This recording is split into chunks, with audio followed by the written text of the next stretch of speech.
We say they a lot. Let's clearly define, for whatever it's worth, you got to give it. The conspiracy is a diverse group. Is it or is it not? Oh, yeah. You referred to them in your book Endgame as the international oligarch class, right? There's so many definitions flowing around, and I think there's a lot of confusion. How would you describe, especially in the context of what we're talking about today, this conspiratorial class, this group, this elite group? Well, I think as it's arrived at to its destination today, this is a group of people who have been educated in like-minded institutions, have gone to work downstream from those into like-minded institutions, have then trained the next generation of teachers in like-minded institutions, and have created a cohesive group of people who are internationalist in outlook. They don't look upon people who find themselves as citizens of France, as French, any longer as being modern. That's antique, that's old-fashioned. I'm an internationalist. I know no borders. I'm not an American. I'm an internationalist. I know no borders. I'm not a British citizen. I'm an internationalist. I know no borders. And this is a new ethos that they've generated amongst a certain very wealthy class of people who tend to gather together. And we're seeing the cream of that crop gathered as we speak in Davos, Switzerland. Mm-hmm. And the people in Davos, they're from everywhere. They're from all kinds of backgrounds, but they share a certain worldview. They share the idea of an international order. And they're very openly talking about this in Davos, creating a new system. That's from their own literature now for this year's meeting. They're going to create a new system that will apply across the areas of the world that they can control, They're creating it. Now, again, this is something they're going to impose on everyone else. This isn't something that individually anyone as a citizen of America, as a citizen of Canada, as a citizen of France or Argentina or anywhere else has any input in. It's not being debated in Congress. It's not being debated in the Senate. There are no bills necessarily that are tied to this directly.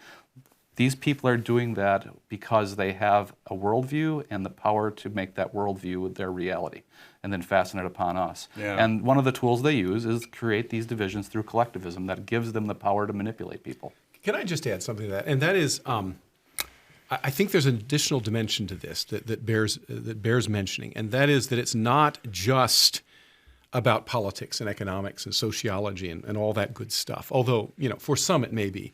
But at root, one finds that the insiders, as we have called them for decades, are motivated by spiritual things. There's a very much, not only hostility to Christianity, but also hostility to Judaism and so forth, that is at the heart of this. And all you need to do if you go and visit the UN grounds in New York City, amidst all the political symbolism, the flags and the statues over, you'll also find spiritual stuff. You'll find groups like the Lucis Trust, which is a very old, over century old, Luciferian organization, that has an office in the UN. You'll see, if you visit the what's it called, the worship room there. There's sort of a chapel there, but it's not like any chapel you or I've ever been to. It's this dark room with this black altar in it and everything else. And you find, if you look closely at the writings of people, even going back to the French Revolution, of the so-called radical left, that there's definitely this spiritual dimension that in the first instance is always motivated by hostility, implacable hostility to Judeo-Christianity. This idea that because Judeo-Christianity is the religious tradition that worships the one God, who's above all, including the state, of course. So they hate that, though. So you need to get rid of that and replace it with some sort of state religion, just like all the empire, the Assyrians and the Babylonians and so forth, the Chinese of ancient times, for whom the emperor was always a god, and for which the will of the state and the will of the gods was always deemed one and the same. Now, obviously, today it would probably have to be something a little more sophisticated. But if you look at the global environmentalist movement, as several of our colleagues have ably documented over the years. There's a very strong component of eco-paganism there, and so forth and so on. So at root, it's more than just a worldview. It's a cosmic and spiritual and religious perspective on who we are and what our role ought to be. And it's completely opposed, and to everything in Christianity and Judaism alike.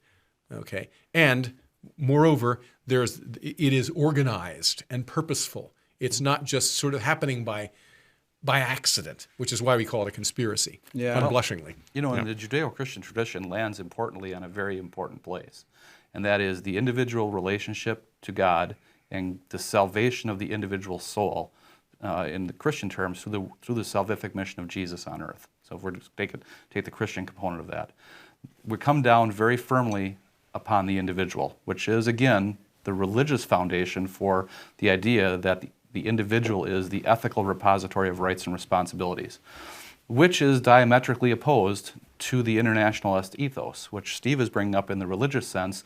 And I'll carry that forward and say, in the context of Endgame, the book I've just written and that you can now buy from shopjbs.org, in that context, they want to replace the Judeo-Christian idea of God and salvation of the individual soul via that celestial divine work with the agency of humans.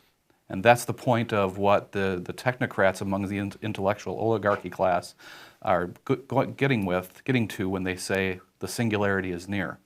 The singularity being the technological achievement of salvation by human hands for certain people, as opposed to the revelation and the divine to the individual person and the salvation of every individual soul who follows, in the Christian sense, who follows the salvific mission of Jesus. This is a direct revolt against God in the sense that it's thought by these people directly they can achieve salvation, they can achieve immortality without the Christian and Judeo-Christian tradition.